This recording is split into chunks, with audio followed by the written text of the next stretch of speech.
अरे बाबा साइकिल कब दिलाओगे? अरे दिला दूंगा बेटा, वो तू भी जिद करता रहता है। और ये फातिमा कहाँ मर गई? अरे फातिमा, वो आके झाड़ू वगैरह लगा दो यार, घर इतना गंदा पड़ा हुआ है। जी बाबा अभी सफाई कर देती हूँ।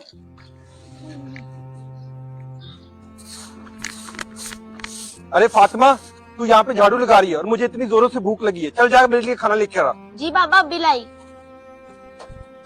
अरे बाबा साइकिल का क्या हुआ? अरे दिला दूंगा तुझे साइकिल, तू भी हर टाइम साइकिल साइकिल ही करता रहता है।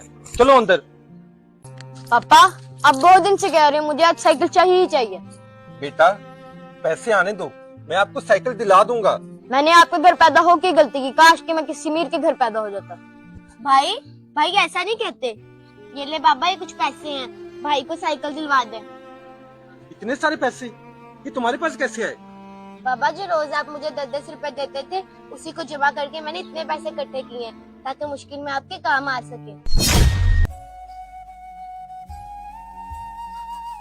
बेशक बेटियां बेटों से बेहतर एहसास करने वाली हैं, इसीलिए तो अल्लाह पाक ने उनको रहमत बनाकर भेजा है। बेटियां मुश्किल में माँ बाप का ज्यादा ख्याल रखती हैं। हमारा ये मैसेज आपको अच्छा लगे तो सदका जारिया समझकर शेयर जरूर करें।